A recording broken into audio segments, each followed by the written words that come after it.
Om Swastiastu, selamat siang adik-adik. Kembali berjumpa dengan kakak di sini, masih pada pembelajaran dasar desain grafis untuk kelas 10 multimedia 2. Nah, pada kesempatan kali ini, kakak akan membahas materi mengenai scanning gambar. Apa saja yang akan kita pelajari hari ini? Mari kita bersama-sama simak video pembelajaran berikut ini.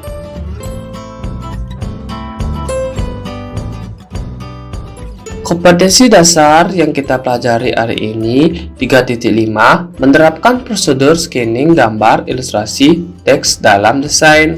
4.4 melakukan proses scanning gambar ilustrasi teks dengan alat scanner dalam desain. Tujuan pembelajaran yaitu pertama, siswa dapat menjelaskan fungsi scanning. Kedua, siswa dapat menguraikan prosedur scanning. Ketiga, menunjukkan beberapa jenis scanner atau scanning. Keempat, siswa dapat mengetahui kelebihan dan kekurangan proses scanning. Dalam kehidupan sehari-hari, kita sering menjumpai adanya scanner, baik itu di kantor, sekolah, toko, rumah sakit, dan lain sebagainya. Di setiap masing-masing tempat, scanner memiliki peran tersendiri.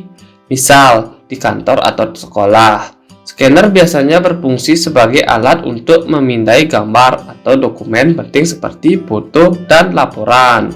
Nah, apa itu scanner dan scanning? Scanning adalah pemindaian secara digital menggunakan salah satu alat pindai pada komputer. Jadi, ini adalah prosesnya. Proses pindai. Kemudian kalau kita melakukan scanning, kita perlu alatnya tersebut dalam scanner. Scanner adalah sebuah alat pemindai salah satu perangkat input pada komputer. Merupakan suatu alat yang berfungsi untuk menduplikasi objek layaknya seperti mesin fotokopi ke dalam bentuk digital, baik dalam bentuk 2 dimensi maupun 3 dimensi. Nah, udah jelas kan? Jadi, fungsi utama scanner secara umum adalah untuk memindai suatu bentuk maupun sifat benda seperti dokumen, foto, gelombang, suhu, dan lain sebagainya. Hasil pemindaian itu pada umumnya akan ditransformasikan ke dalam komputer sebagai data digital. Udah jelas kan adik-adik? Perbedaan scanning dengan fotokopi. Scanner mampu mengubah objek fisik ke bentuk digital di mana filenya bisa disimpan, sedangkan fotokopi hanya menduplikasi objek fisik tanpa pernah mengubahnya menjadi bentuk digital. Fungsi scanning pertama, menyalin berkas, pendokumentasian. Ketiga, mengelola berkas. Keempat, pengamanan berkas. Jenis-jenis scanner, kelebihan dan kekurangannya.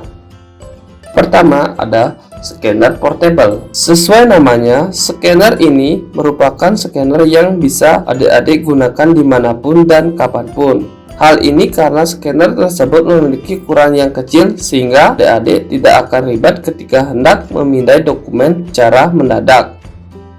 Kelebihan dari scanner ini, yang pertama, dapat digunakan dimanapun dan kapanpun. Yang kedua, tidak membutuhkan tempat yang besar. Kekurangan dari scanner ini, yang pertama, memiliki resolusi yang cukup rendah, sehingga adik-adik tidak disarankan menggunakan ketika hendak menggunakannya untuk fotografi. Yang kedua, ada scanner roll. Scanner ini nantinya akan menarik dokumen tersebut sehingga nanti dapat digunakan untuk melewati mata scanner. Hasilnya, proses pemindaian menjadi lebih cepat dan efisien.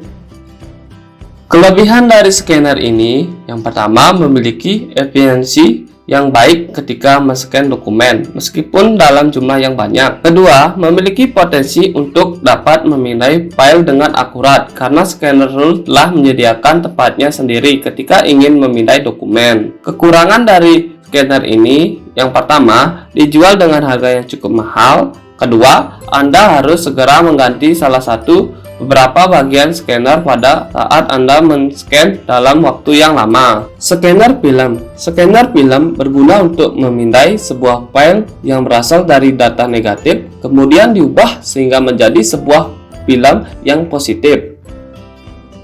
Kelebihan dari scanner ini, Yang pertama, digunakan untuk men-scan sebuah gambar yang memiliki ukuran besar. Hal ini dikarenakan objek tersebut berasal dari sumber yang menyerahkan film negatif. Yang kedua, memiliki kemampuan untuk men-scan dengan sangat baik dan tanpa adanya paksaan. Kekurangan dari scanner ini, yang pertama, kekurangan dari menggunakan scanner film adalah harganya yang mahal. Maka dari itu, Anda harus menyiapkan budget yang besar sebelum Anda mulai berniat membelinya. Kedua, selain itu, scanner film merupakan jenis scanner yang hanya bisa digunakan untuk men-scan satu objek, yakni berupa film. Kemudian ada scanner flatbed. Flatbed ini juga telah menggunakan sebuah teknologi bernama Connect Image Sensor, yaitu disingkat menjadi CIS. CIS inilah yang nanti akan bekerja untuk membaca objek yang akan di-scan. Kelebihan dari scanner ini, yang pertama, scanner flatbed tidak membutuhkan daya yang tinggi. Kedua, hasil scan yang ditampilkan juga bagus, sehingga tidak akan membuat Anda kecewa terhadap hasil file yang Anda pindai. Kekurangan dari scanner ini hanya dapat memindai satu sisi pada objek. Kemudian ada scanner drum. Scanner yang satu ini nantinya akan digunakan untuk memindai gambar yang memiliki ukuran besar. Namun, terkadang jenis scanner ini juga bisa digunakan untuk memindai gambar yang berukuran kecil. Kelebihan dari scanner ini, scanner drum mampu menghasilkan sebuah gambar yang beresolusi sampai 24 ppi. Kekurangan dari scanner ini, yang pertama, scanner yang terlalu besar. Kedua, terbatasnya dari objek yang bisa di-scan juga merupakan salah satu kekurangan dari scanner drum. Nah, selanjutnya ada printer scanner. Dengan perkembangan teknologi, sekarang terdapat penggabungan antara printer dan scanner. Perangkat keras ini berfungsi ganda sehingga dapat mencetak dan memindai sekaligus. Selanjutnya, kita akan mempelajari cara kerja scanner. Cara kerja scanner: tempatkan objek atau dokumen, tekan tombol scan, maka scanner akan melakukan proses scanning. Munculnya cahaya pada mesin yang menunjukkan bahwa scanner sedang melakukan proses scanning. Hasilnya akan dikirim ke sensor CCD (charger couplet device) untuk kemudian dikirim lagi ke ADC. Dari ADC baru kemudian dikirim ke komputer. ADC adalah sebuah alat yang bertugas menerima data dari CCD dan merubahnya dalam bentuk digital lalu mengirimkannya ke komputer. Cara pengoperasian mesin scanner. Sebelum menjalankan mesin scanner, pastikan dulu kabel scanner yang sudah disediakan terhubung antara mesin scanner dengan komputer melalui port USB. Selain itu, pastikan software driver untuk scanner yang sudah terinstall. Jika software driver terinstall, selanjutnya adik-adik tinggal mengaktifkan software driver ke device manager dengan langkah-langkah sebagai berikut. Pertama, siapkan komputer, mesin scanner, dan program Adobe Photoshop. Pastikan driver scanner sudah terinstall. Yang kedua, letakkan foto yang mau di-scan di dalam mesin scanner. Usahakan fotonya yang bagus ya. Yang ketiga, buka program Adobe Photoshop, pilih menu File, Import.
Demikianlah materi pembelajaran kita pada kesempatan kali ini, yaitu scanner gambar. Semoga dengan materi pembelajaran kali ini, adik-adik bisa menambah pengetahuan dan wawasan mengenai apa itu scanner gambar, dan bisa mempraktekkan bagaimana cara penggunaan scanner dalam desain grafis. Nah, itu saja, dan kata tutup dengan selamat siang.